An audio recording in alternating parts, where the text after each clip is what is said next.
ఫోటోని కుట్టేద్దాం. నగరంలో సరికొత్తగా ట్రెండ్ అవుతున్న ఎంబ్రాయిడరీ స్టైల్. పూర్తి వివరాలకు చదవండి రేపటి సాక్షి హైదరాబాద్ ఎడిషన్.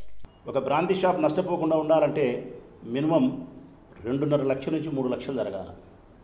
2.5 నుంచి 3 లక్షలు జరగాలి. కారణం, ప్రతి నెల నీకు 5.5 లక్షలు కట్టాలి ట్యాక్స్ ప్రభుత్వానికి.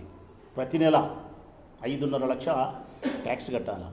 ప్రతి నెల వానికి 2 లక్షల రూపాయలు ఖర్చులు వస్తాయి. 4-5 మంది జీతాలు, కరెంటు బిల్లు, మామూళ్ళు ఇవన్నీ కలిపి 2 లక్షలు వస్తుంది. 7.5 లక్ష. 7.5 లక్ష నెలకు తీయాలంటే వానికి ప్రతిరోజు 25,000 రూపాయలు లాభం రావాలి. 25,000 రూపాయలు లాభం రావాలంటే 3 లక్షల వ్యాపారం జరిగితే 10%, 9%తో 25,000 వస్తుంది. 3 లక్షలు జరగకపోతే గన నష్టం వస్తుంది. నువ్వు చెప్పిన ఈ మోసం ప్రకారము బ్రాందీ షాపులకు 180% మందికి నష్టం జరిగే పరిస్థితి ఉంది. నష్టం జరిగే పరిస్థితి ఉన్నప్పుడు వాడు చేసే ప్రత్యామ్నాయం వ్యాపారం ద్రోహచింతన, డబ్బు సంపాదించాలా, నష్టం నుంచి బయటపడాలా. అప్పుడు వాడు ఏం చేయాలా? ఎంఆర్పి ధరల కంటే అధిక ధరలకు అమ్ముతాడు తొందరలో.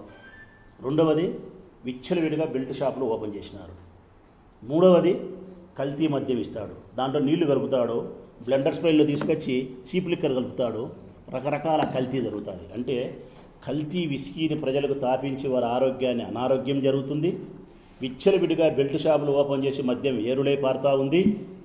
ఎంఆర్పి ధరల కంటే అధిక ధరలకు వాళ్ళు విక్రయిస్తారు నష్టం నుంచి బయటకు వచ్చేదానికి. ఈరోజు బెల్ట్ షాపులు తీసుకునే ప్రతి ఒక్కడు ప్రతి గ్రామాన 130 రూపాయలు ఉండే ఈ బాటలు, ఇది 130 ఉంటే అదే పల్లెలేకి పోతే కనుక 150. వాడు బ్రాందీ షాపులోంచి తెచ్చుకొని ఊళ్ళో పెట్టుకొని అమ్ముకుంటాడు కాబట్టి వానికి 20 రూపాయలు లాభం కావాలి. 130 రూపాయలు బ్రాందీ షాప్ అని కడతాడు, 20 రూపాయలు వాడిని జోబీలు వేసుకుంటాడు. గ్రామంలోనే 2-3 బెల్ట్ షాపులు ఉన్నాయి. 2-3 బెల్ట్ షాపులు. నా ప్రొద్దుటూరు నియోజకవర్గంలో 30 గ్రామ పంచాయతీలు ఉన్నాయి. ప్రతి గ్రామ పంచాయతీలోనూ బెల్ట్ షాప్ ఉంది. నేను ఎక్సైజ్ అధికారులు చెప్తా ఉన్నా కదా, ఈ ఊరు ఆ ఊరు కాదు.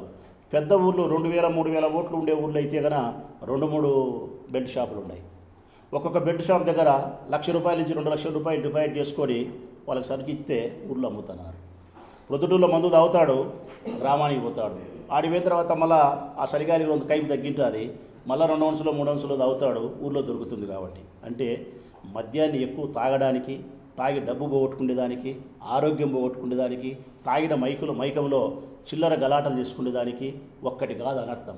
ఈ ప్రభుత్వం వచ్చిన తర్వాత మద్యం ద్వారా ఆదాయాన్ని సంపాదించుకునే ప్రయత్నం ఈ ప్రభుత్వం చూస్తుంది తప్ప ప్రజల యొక్క ఆరోగ్యాన్ని కానీ, ప్రజల యొక్క ఆర్థిక భద్రత కానీ, వారి సంతోషాన్ని కానీ, శాంతి భద్రతలను పరిరక్షించడం కానీ, మనుషులు మృగాలై మహిళల పట్ల ప్రవర్తించకుండా ఉండాలి అంటే ఏం చర్యలు తీసుకోవాలని కానీ ఇవన్నీ ఏంటి కానీ ఈ ప్రభుత్వం పట్టించుకోలేదు.